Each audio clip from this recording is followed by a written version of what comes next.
right, all right, all right. Slowly but surely, people are coming back. I'm going to talk slowly to delay the time just a little bit.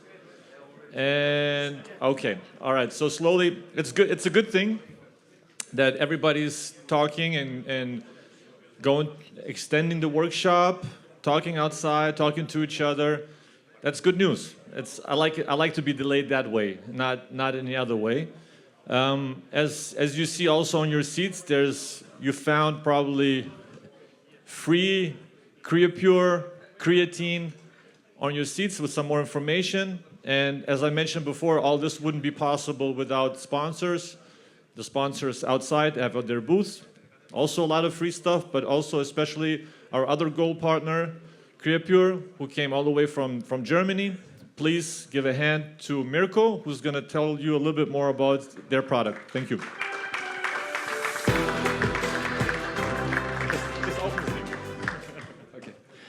Thank you, Benas. Thanks for having us, and thanks for having us as a partner. I don't see me as a sponsor. I see me as a partner of the B8 Summit. And we also see us as partners of all athletes globally with our creatine monohydrate, the only creatine made in Germany. Every other creatine comes from China. So if you're using creatine, go home and check your packaging if it's made with our ingredient. If it's not made with Creapure, it is automatically Chinese creatine. It's only black and white in the creatine business. That's why we are here, to creating this awareness and to talking about creatine and where it comes from. With our Creapure, you can be sure taking the best and purest creatine. We are certified and we produce 100% in Germany. We have complete control over the production line and on our quality. Creatine in general is the scientifically most researched supplement with only positive benefits on your performance and on your health. And it's not only good for athletes, it's also good for women, also women athletes, no worries. And it's also good for elderly people. It's good for other health aspects during post-COVID. And with our Creapure, you can be sure taking the best and purest. And therefore, we are here. And if you have any questions, if you want to discussion with me, I'm outside and I'm always there for answering your questions on creatine. Would be great. And thanks for having us. Okay. Ačiū. Of Lietuvos. In Lithuanian, it's Ačiū. Ačiū. Thank you. And again, free stuff. Who doesn't want free stuff? So thank you for coming to our next guest and our next conversation. Please give a hand to the head coach of Red Star and long-term Euroleague head coach at Olympiacos, at Maccabi, and a personal mentor of mine who showed me and taught me how to be professional. Please give a hand to GIANNIS SFAIROPOULOS.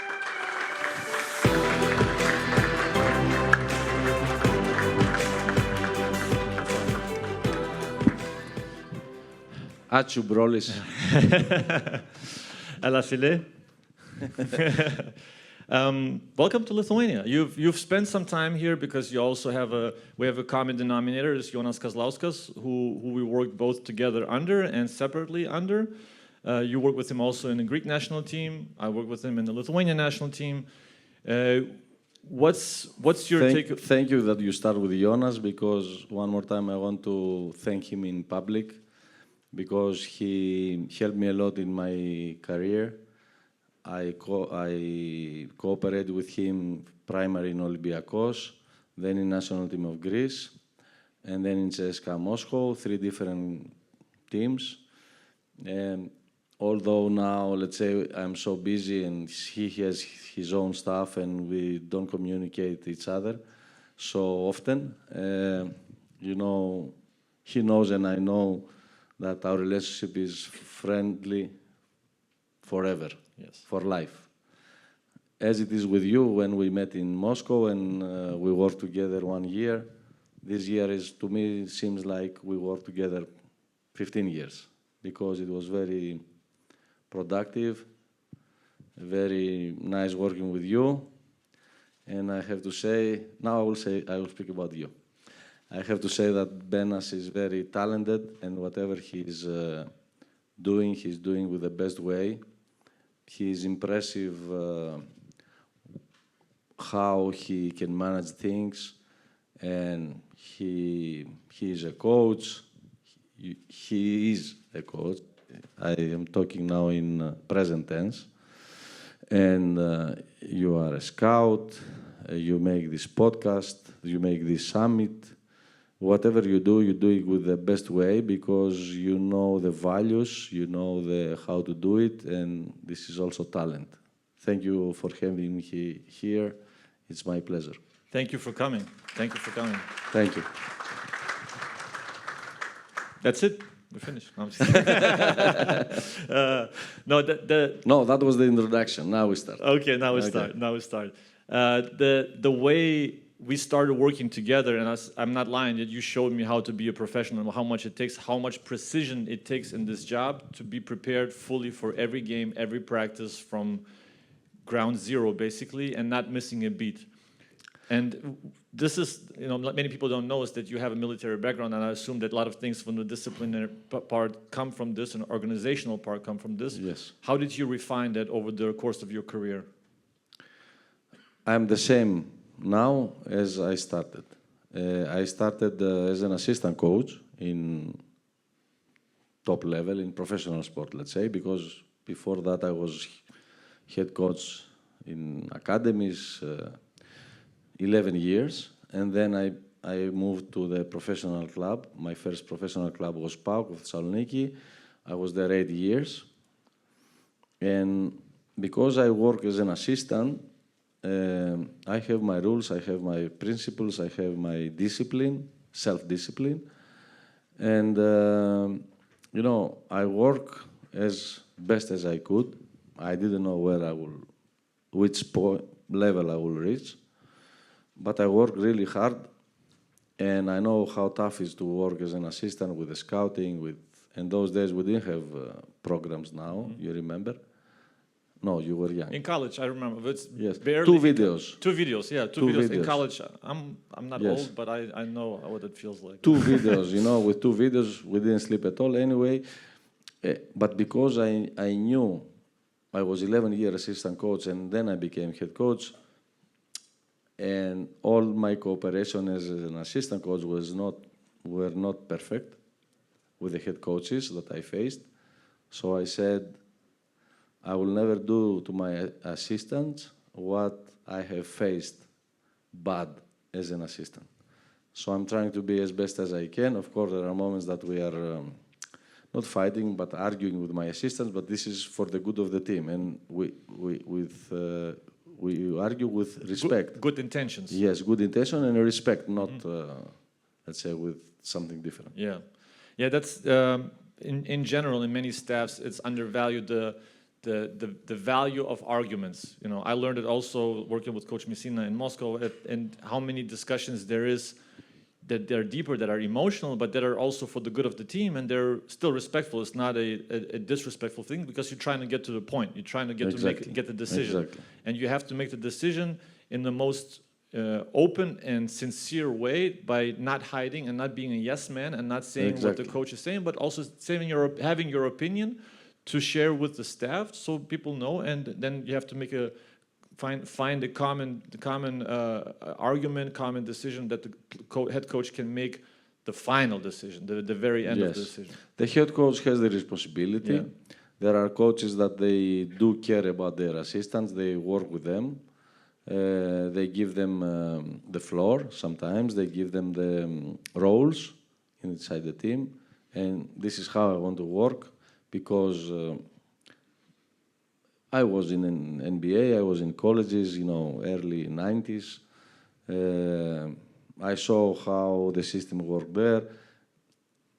And I saw how sometimes I was assistant just to whistle the 5-on-5. That was my only duty. So you understand, I said, everybody has a role. I'm trying to, as much as I stay in a team, I give them more responsibilities. But for sure, they must know that they cannot, let's say, overcome one each other or the head coach. So with these principles, how we are working, I put them in from the beginning, from first time that I meet them. I'm trying to help them with every option that I can, wherever, inside the court, about basketball, about their lives, whatever. And I'm there for them, but they need to be there for me when I will need them. And I get connected with them, I trust them. It's not easy. When you find somebody, you need to trust. I give trust. Sometimes, most of the times they give me back this trust, but sometimes, you know, depends the personality. You give trust and the other is ready to stab you. How do you recognize that? How do you recognize that they're breaking your trust? Through the situations, through the period of time, you understand this. And then there was a moment that I cut one of my assistants in the middle of the season. I didn't let him finish and stab him, but I cut him in the middle of the season. There was one time like that. Because you saw which way it was headed. Yes. You caught it. One time I spoke to him, second time I spoke to him, third time I spoke to the management, and then at the end he did something very bad against the team, and against me, and against the team, and then I kick him out in the middle of the season. But that's the thing also. There's another quote that I have that you went through the progression. You went through a progression Yes. from going through just being a whistleblower at the scrimmages to structuring practices to going through the whole progression, and you know what it feels like. And there's this one quote again, Gaspar Home, Chris Williamson. I'm astounded by how many people want to be spectacular in life, but also want to be normal. By being normal, you're by definition aiming for average. Normal people get normal results. Exceptional people get exceptional results. So there's an essence of, if you want to aim, if you want to be average, if you want to feel that you want to have a balanced life, you're not going to get exceptional results. You're going to get only exceptional results if you put in the work and you don't skip any steps. Like you went through the progression, you didn't skip any steps, and you got to a point where you are a EuroLeague head coach for over 10 years now. I agree with this quote, but I have an argument. If you think that you are exceptional, you lost it. You need to be a normal guy to be exceptional. You know what I mean? So if I was thinking that I'm the best coach, this, then I would be out very fast. If I'm thinking that I'm a guy that I'm trying all the time my best as a coach, I'm trying to improve, I'm trying to learn, and I do this, of course, not think, but doing this, then you can be exceptional by the judgment of somebody else, not from yourself. Because yourself, you need to be humble. Yourself, you need to be... This is how I see the things. You know, if you say, well, I reached this moment, and then you lost it. You stop working, you stop improving, you stop learning, and then somebody else will take your position. And this is also for the players. This is what I say to the players. If you think that, let's say, that you started young, you was in an amateur club, then you move in the middle professional club in your league, then in the top club of your league, then you go to the national team. And each of these stages, each one of these stages, if you stop working to get better, you will not make the next step, or to go to NBA, let's say. And this is what I teach to the players, but first I am the role model, as all coaches, to show to them that I am like this. I'm humble, I'm not saying I'm the God, I make mistakes. I know that I make mistakes, I want to learn from my mistakes. And this is how I teach them to be, because they need to think like that if they want to get better. If you say to a player, Benas, here you should do this. Yes, but the other guy didn't pass me the ball. If you try to find always excuse, I said, hey, stop it. It's your fault. Don't try to find excuses, because if you try to find excuses, I don't punish you. I don't put my finger on you to say, hey, to blame you. No, I'm trying to help you to improve yourself. If always you find an excuse, then you will never understand that you make a mistake and you need to improve it. If you think that somebody else's fault. So this is the way how we need to teach to our players, and it's a procedure. It's not easy because a lot of players, they are raised with this way.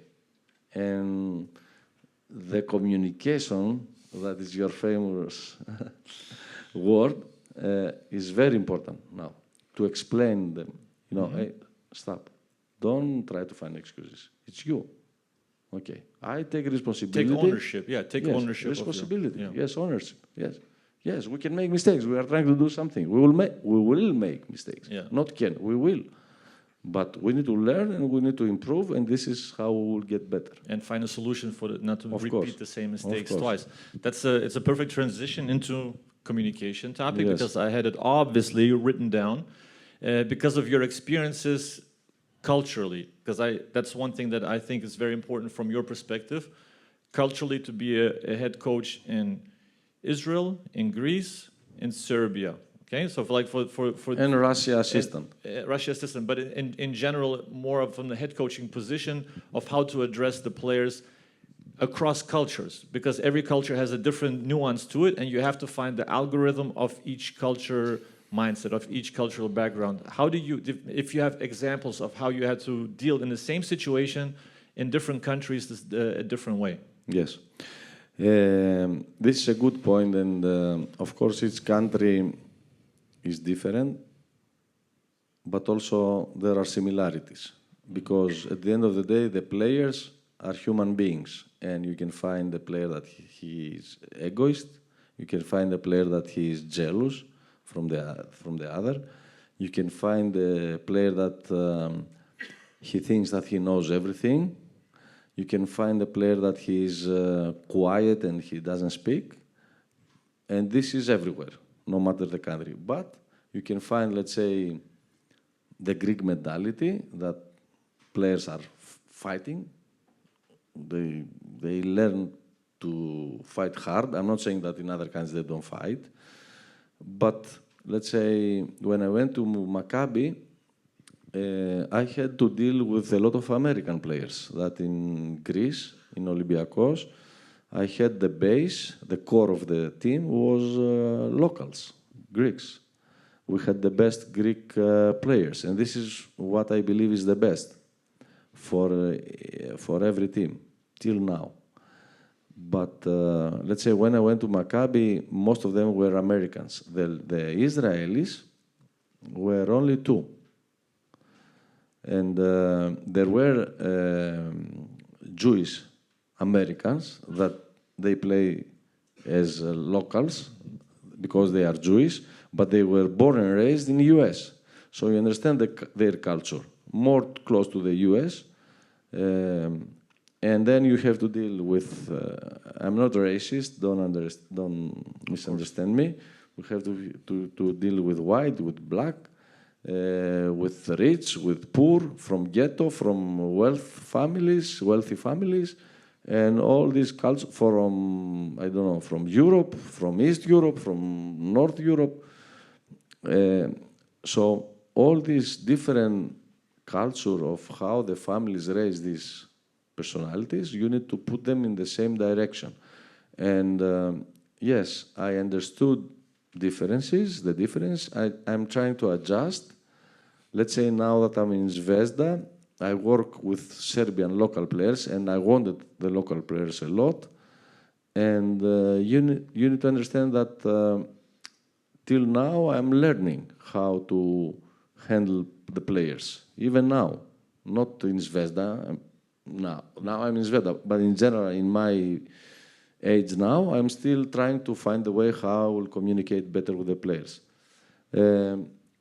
Yes, there are moments that you face the same situation with a player and you deal it different way with the same player maybe. One time you hug him and you say, hey, don't do this. And next time you attack him.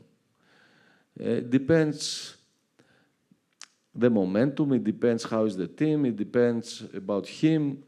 There are some players that if you attack them very hard, they are blocked, and then they cannot function during the game. If you attack them, they are out of the game. So we have as coaches to understand this and find a way how to communicate with each one of the players. I had one player, I will not tell you the name, this year in Zveta. He said, okay, coach, when you attack me, I play better. So I knew after that I attack him all the time. Mm-hmm. So, what? And but there were I saw some players that, especially in the beginning, when I start to learn the players, when I attack them, they blocked and they couldn't play after that. So you need to read this, and you need to find a way with the different ways how to attack them. This is this is also the personality of the coach and the character of the coach. How much and how you will deal all these crises, let's say, that with players, with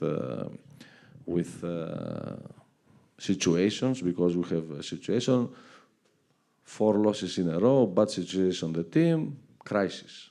How you handle this? There are a lot of things that we have to do. Sometimes you go hard, sometimes you go soft, sometimes you go for a dinner, sometimes you practice extra. You need to find a way which is the best. And that's also a lot of experience and intuition. Yes. You have to read the room. Experience, instinct, and knowledge also, because you need to, and also psychology, because you need to understand how you can turn the climax, the negative climax inside the team, let's say, the negative vibes inside the team. You need to find a way how to change that. How do you handle over-involved or active presidents, CEOs above the team if they are getting involved in the team structure, not on a daily basis, but when there's a crisis? There is, a superior, obviously, because we're all hired, by the same person or the club or the board or whatever. But how do you handle this hands-on approach if there is an over encroachment of the line? Because you feel that sometimes the line is crossed for you, but we are talking about president. Yes. Okay, president. First of all, respectfully, because this guy put money from his pocket, right? So we must respect this. He put millions for 1 year. So there was a moment that president made two times meeting this year, and he attacked everybody. He was shouting, and he left. And then I said, he's right. He's right, because we have fucked up. Sorry. Yes, he's right. And let's do it, blah, blah, blah, blah. But there were also some moments that I communicated with him. I said, hey, can you please come to talk to the team? Because this is, I'm talking to them, it's very important, but your presence will give extra attention to the team. So I said that I want sometimes this connection with the team, his connection with the team. Sometimes I tell him it will be good if you come this period and watch 2-3 practices, the players that will see you there, and then you will leave without talking to them. So you understand, I try to find, let's say, recipe. Yes, there is no recipe actually, but the right way how his presence will be inside the team. But if he wants to come and sometimes there was one moment that he came and he said, don't worry about the results, we believe on you, we trust you, work hard, work with your coaches, and everything will go well. So supporting, we want also this. So you understand? And sometimes he said, I will come to talk to the team, and then I checked him a little. I said, what you will tell them? Because if you come and... it has to be timing also, in some other team, there was one meeting, and not in Euroleague, before that. And the president make me a long meeting, and he said, he didn't say, but he put one of his guys to say, we need to put fine to the players, meeting with coaches. And I attacked him. I said, no, if we would fight, we lose the team. We will not do nothing. But the president put him to say this, to check what I will say. And then we didn't put, and we won the title at the end. So you understand that sometimes, let's say, I try to control this as much as I can. Sometimes it's good that he's coming. Okay, if, let's say, one time I had one president, now I remember, before I go to Euroleague level, Greek team. So we play in peace and friendship against Olympiacos. And we play very bad. We were losing 18 points first half. Okay, Olympiacos much better than us. And then second half we play better and we lost, let's say, 5, 6 points. We came back, 5, 6 points we lost. So the president found me after, and he said, after the game, he said, I was coming to the locker room, and then I heard you shouting from the court till the locker room, and then I turned back and I said, okay, I don't need to go. So enough done already. Sometimes, you know, this is... it's smart. It's also smart. Like, that's yes. also awareness. Sometimes doesn't allow it. It's on top of that, then it's double trouble. Yes. In the same aspect, just to a different direction, because this is direction to the top. Now we talk about the outside direction, fans, because there's also responsibility socially, because the fan support in I know what you will ask me. Yes, it was. You experienced this. Yes, it was experience for me, as close as we're here, and for me it was something shocking because I didn't expect it, but at the same time very educational. Explain to the audience. Yes, what happened. it was Olympiacos Panathinaikos at Olympiacos at Peace and Friendship Stadium. You lost the game, and I don't think it was a close game. It was a 20 points. 20 points. And afterwards, I was waiting with your family for you outside. You had media, you had a media session, journalists, everything. And then another assistant of yours that has personal assistant, I don't remember his name, but he was also with us, and your brother was with us. And we went outside to the car, and I don't know if they give you a heads up or not, if they told you that the fans are waiting outside for you, but we were going towards the cars in a parking lot, and 4 or 5 fans, the leaders of the fan group, was waiting for you outside, and you had to. I didn't understand anything, but it was like a standoff. It was 5 against 5, and I was just kind of. Should I? What is going to happen? What is going to happen now? Just to be ready. But in essence, it was very educational because it was an emotional. You could sense the pressure and the emotional pressure that you had to justify. It was I don't know if you had to justify. I'm just assuming, but it was a very emotional exchange from the fan side that they were looking for explanation. It feels like they were looking for answers, and you were very patient enough because I was analyzing them as much as you, because I saw how your body language and your tone. Although I didn't understand anything, but it was also the tone that mattered of how to get back at them and give them explanation, to have the patience to tell them your side of things. Can you explain what went down? Before I explain, I will tell 2 things about that. When I went to Maccabi, they told me we wanted a coach from Greece, because in Greece, what you face, you can coach everywhere. One is this. Second, yes, I had similar experiences that fans came and break the practice, attacking the team. Before this incident, when I was in PAOK, let's say. So, you need to respect the fans. To be a successful coach, there are a lot of rims how you can be a successful coach. You need to have 4 things. 1, to know how to deal with the players. 2, to know how to deal with the president and the management. 3, how to deal with the fans. 4, how to deal with the journalists. If you have these 4 in a good level, then you can be successful. So and referees. The referees, relations with the referees, now with WEBO and EHCB, I think we are getting better and better. We had these discussions in Athens, and it was very productive. Anyway, you need to explain sometimes to the fans about the team, about the problems that you have, why we lost. We lost because of this, this, and then they can understand. And then sometimes they are honest. Not sometimes. They are honest. You know, they say, we need results. Yes, we know. What? We don't want results. We are professionals. If we get the results, it's better for our profession. Okay. But we are connected also with the team. You know, when you are in one team 4 years, you know, you have wins, losses, good wins, good losses. You are crying, you are happy. You are not crying, I mean, you are sad, you are happy. You are involved, you know, you are part of the team, part of the history of the team. You are the team in that moment. So how you can don't care about the results? We do care. Let's say you explain them all this stuff.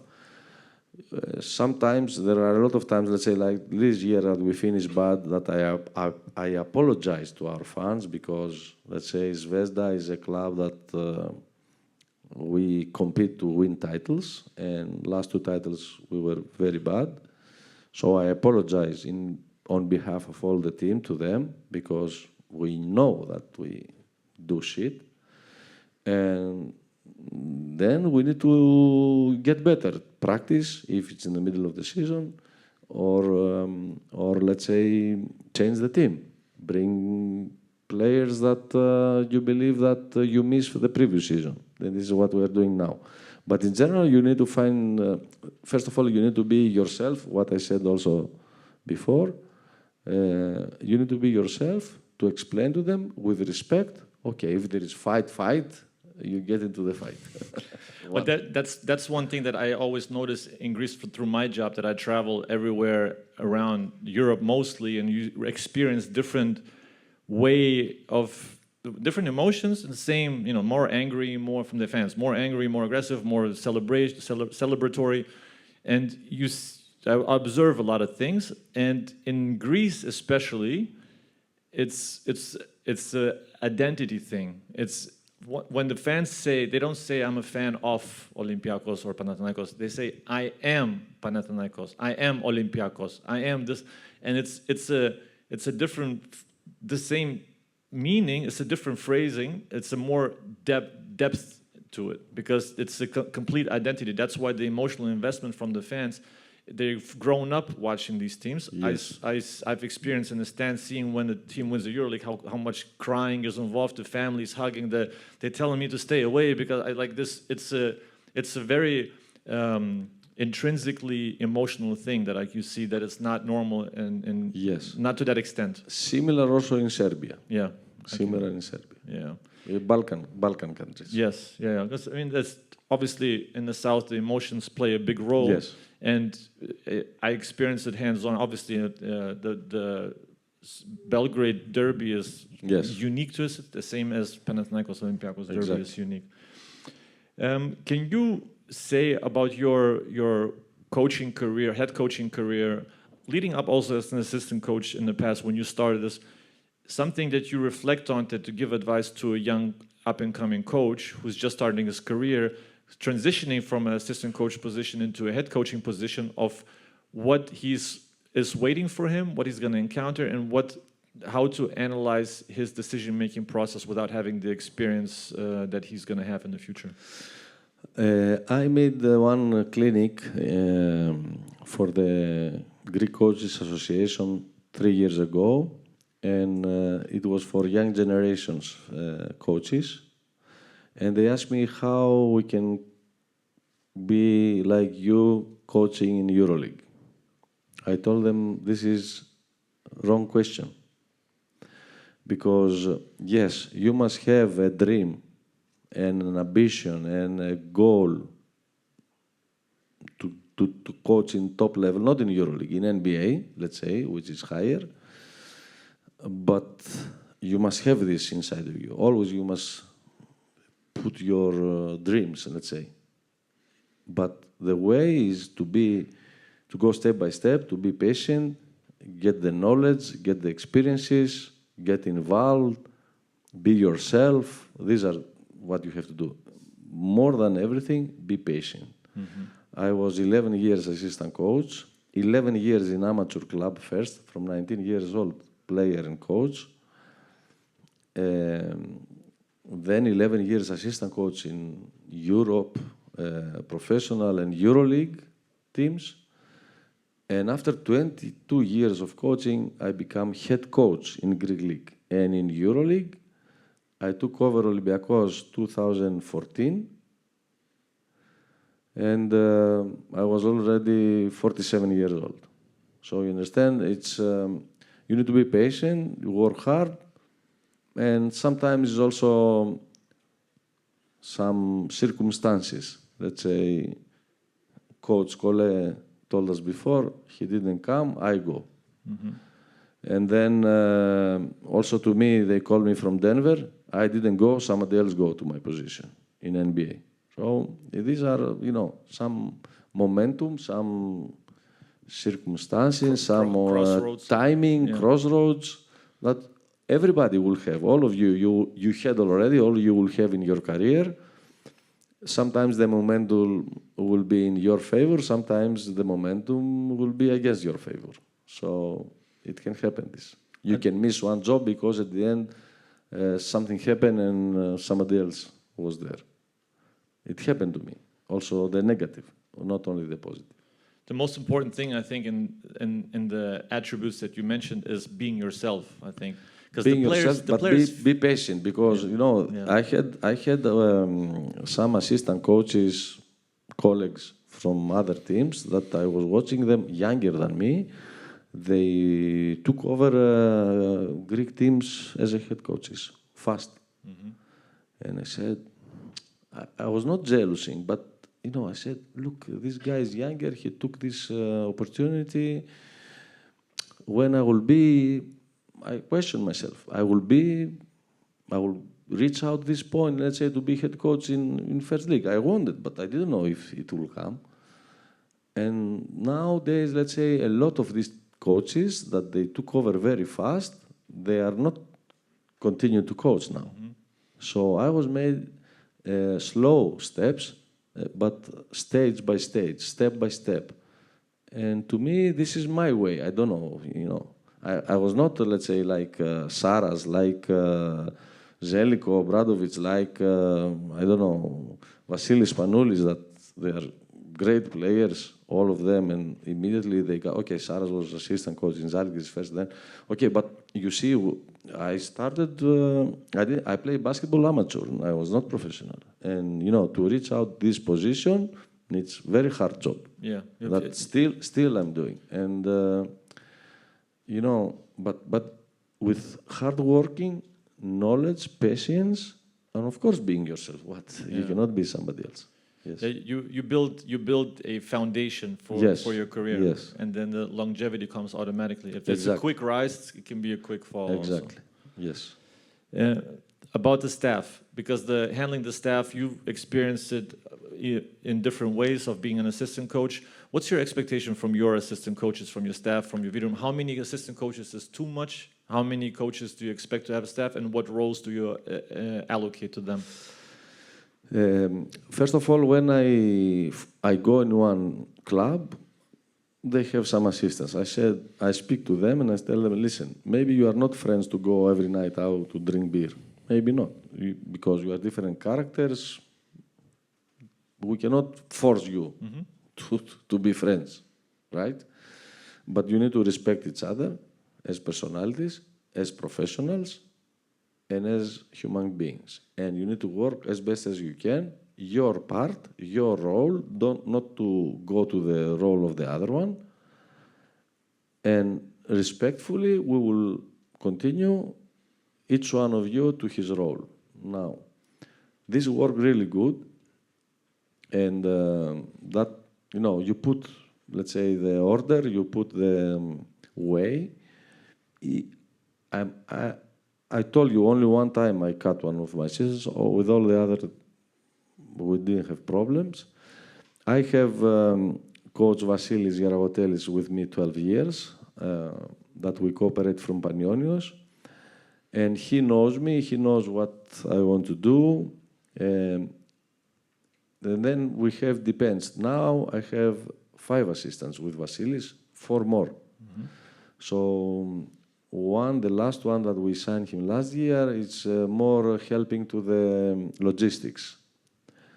One more, and he doesn't travel. Second one, he doesn't travel, he's experienced, and then we have 3 assistants. I have 3 assistants, 2 plus this one, that they are also organizing the scouting and the individual practices with Vasilis, of course.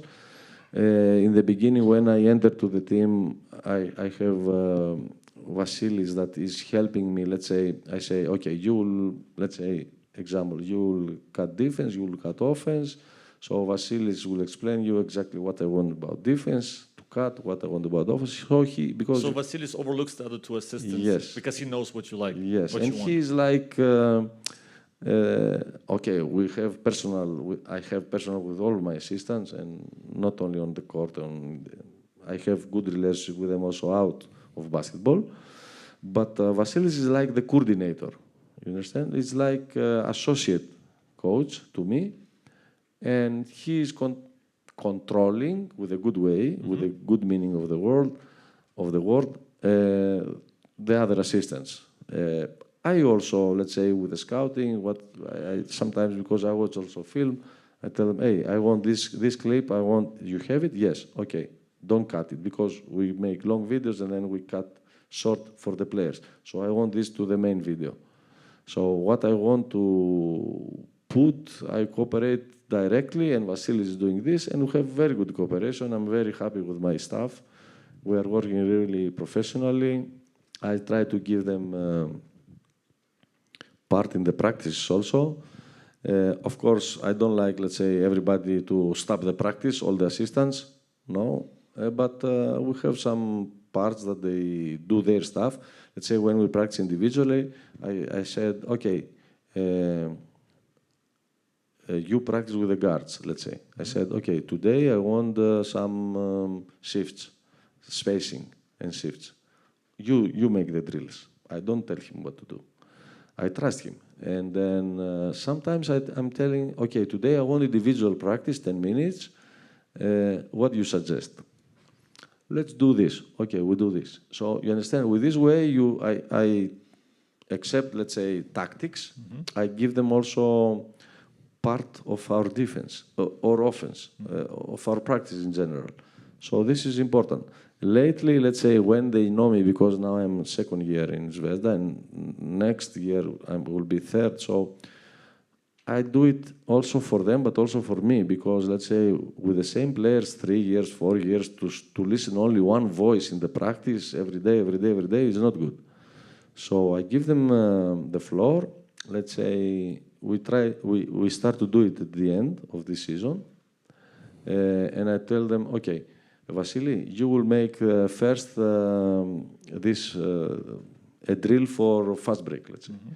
And before that, let's say, Toma, you will run the practice about individual cooperation, big and guard.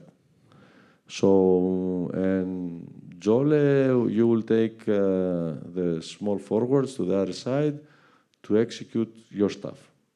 So they run the practice, and I'm watching, and I'm going to them, and let's say I go to this side, say, hey, do this. I can suggest to the players, not to the coach. If I don't like something, I don't tell in front of everybody. I go after in the office, said, hey, this drill, don't make it like this because of this. Or don't teach this because we want this. So we communicate like that. And we have good cooperation. I give them the floor. They can come to suggest to me everything. Sometimes I attack them if I'm with nerves. But they know that it's with a good way. But they suggest me. I don't want a confusion on the bench during the game to attack me with every minute with 100 ideas, each one of them, because this is not good during the game. I mess up with, when I focus, I have my ideas. They can come behind, they can make small meetings, I told them. And if they think that something is good, come to tell me. Perfect. And Vasilis comes to you, the associate. Most of the times, yes, but okay, sometimes Vasilis is talking to the other player and Toma can come to talk to me. But you want them to, first of all, filter it out. Yes. And then to give you... Yes, because if I have somebody behind me, like in theaters, how you call this? This guy that from down, he say to the actor what to say all the time, then I don't coach. Yeah. Somebody else is coaching, and I don't want this. How much video work is involved? How much, because of the travel schedule, because of the intensity of the games and the travel, there's less practices, there's more probably video work that you have to do before you travel, and also maybe on the work individually with the players? With so many games that we play now, and will be more next year with 20 teams, video became practice. Video session sometimes is practice, because let's say if we play Tuesday and Thursday, let's say, and we play Tuesday away, Thursday at home, and we practice Wednesday, and from the trip we fly between Tuesday and Thursday, and you go somewhere to play, and there is no practice, only video, and then you go for the shoot around and you play. Very simple. So the video is very important now, more important than before.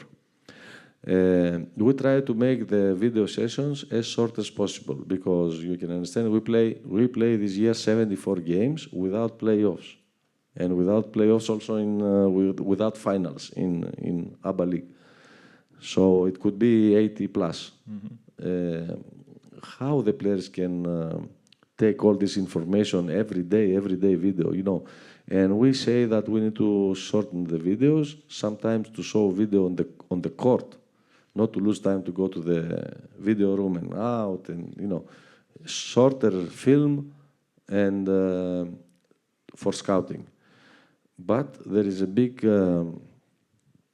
direction about videos about ourselves. So we do care about videos that they improve the team, and we call these videos feedback videos that can be team feedback videos that we have all the team, especially the beginning of the season. We film our practices pre-season, and then we cut, let's say, pick-and-roll defense on ball, that it's good or it's not good. When we watch feedback videos, we put mainly the bad with the hierarchy, which is what was the worst in practice, let's say, before we start to play, on ball pick-and-roll defense. So we show 4 or 5 clips, and not only one player or 2 players. We try to show all the players on the video that they are not executing well. And then at the end, we can put 2 or 3 good. So we watch 8 clips, let's say, 5 bad, 3 good. We don't want this, we want this, the good. So let's go to play, to run pick-and-roll defense. And this is the feedback video team. But during the season, we have also feedback videos individual, for each one player separately. So this is responsible Vasilis mainly now, because he knows me. And sometimes I do feedback videos when, for a specific reason, because let's say 2 or 3 times Vasilis show video to a big guy and he continues to do the same thing. So I said, okay, I will call him and I will show him the video. Or sometimes a player says, a player doesn't play defense. And I call him mainly to talk to him. So I told him, you don't play defense, you don't press the ball. He said, come on, coach, I press. You press? Yes, okay. What's this? 1, 2, 3, you press here? No. Okay. So let's try to press. So sometimes I do this, understand? So these are very important videos. And in the past, in Maccabi, I separate the team in 3 groups with my 3 assistants, and each assistant has 4 or 5 players to show the feedback videos. Now we will do this in Zvezda, because now also my Serbian assistant coaches, after 2 years together, they know what I want, so they can suggest to them. One quick question from my side before I go into Q&A. Can you define leadership? Define? Definition of leadership, Leadership. In your eyes. The leader is the guy first of all, a leader is a role model to me. You cannot be a leader and to do things yourself out of what you teach or you want from the players, let's say. Let's say, I don't like, let's say, when we say we don't drink alcohol in the meals, players not to drink alcohol, and I can drink 1 glass of wine, because I'm the coach. No, I don't do this. Why? Because I need to give the good example to them. If they will come to say to me, why you drink and we don't drink, what I will tell them? Because I'm the coach, so what? But because I am the coach, I need to have the last word, and this they must understand. Leader is a guy who takes the responsibility, first of all, doesn't afraid the responsibilities. Leader is a person that can inspire the players. Leading coach is a coach that he's working as hard as he can for the good of the team, to sacrifice sometimes himself. A leader is always a person and personality that he needs to think 2-3 steps ahead, try to prevent situations. A leader is a personality that needs to find the right way to overcome problems with a lot of different ways. As we discussed, we can have same problem with 2 different players and to treat it differently, or we can have same problem with the same player and in a lot of times, 2 times, and 1 time to treat it different than the other, and both to be successful. So you need to find the way how to, to communicate, how to work, how to function, how everything will go. Leader needs to have a respect, to get the respect of the players. And to get the respect of the players, you need to show respect to them. Otherwise, how you will get the respect? You need to get their respect because they understand that you are there for them. You need to get their respect because they understand that you know basketball, let's say. You know what to do tactically or technically. Because the players are checking the coach, especially in the beginning. They coach, question, this. If you don't answer, especially in the beginning, they say, so they test him. After this period, let's say, then there are some players that are coming, coach, I have a question. I tell him, Costa, you want to rest because we ran up and down 5 minutes? After the practice, you will ask me the question. Trying to get smart, yeah. Yes, so there are some like that, but all these things, the leader is a personality that gets the recognition from everybody, and you work as best as you can, all these aspects, and of course, you cannot be arrogant. This is my belief. You cannot be. You need to have ego, yep, with a good way ego, because if the coach doesn't have ego. But the leading personality is very important. To be the good guy, the bad guy, to go sometimes hard or soft, and in general to inspire the others. We have to deal with a lot of players, personnel. We need to show the way, how to do it. How all together we fight for the success. With respect, being, with your ideas, trying to follow the ideas, first of all yourself, and all this package is very important for you to be named as a leader. How do you handle the balance between freedom and structure in a team, tactically speaking? I want the freedom to my players, especially on offense. I want to use their personality. And from the other side, we have the structure that I said this to the workshop, that as a coach, one of my duties is how I will take the best of each one of my players. This is one of my main duties. How I can get the best out of a shooter, how I can get the best out of a driver, of a player that he's good on the post.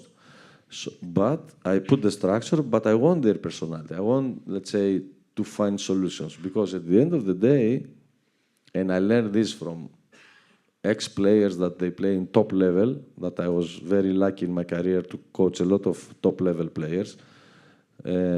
They said, at the end of the day, X and O's, one player will take the ball, and with his personality, will find the solution to shoot and score, or to pass and somebody else to score, or whatever. So I want the personality of the players, and I always work with top level and best personalities. I was lucky. I coached Spanoulis, I coached Teodosic, I coached Kirilenko as an assistant coach, but doesn't matter. I coached Pedra Stojakovic, I coached Matsigiauskas, Siskauskas, I coach everybody. You know, different nations, different cultures, as we said before. And, you know, you need to be always yourself. And, you know, with the players, this type of players, you need to find a way how to function. And to give them, let's say, their freedom, but they must know that there are rules. And, of course, when you coach Spanoulis, let's say, you have the limits, but that nobody can cross, even him. But you need to show to him that you trust him, and he is the leader. He is there for the crucial moment. And players understand this when you give them this thing. So I'm trying to be like that. Perfect timing, but you will always be a leader in my world, because you showed me the way, and thank you for being here. Thank you very much. Applause for GIANNIS SFAIROPOULOS. Thank you very much. Thank you. I appreciate it.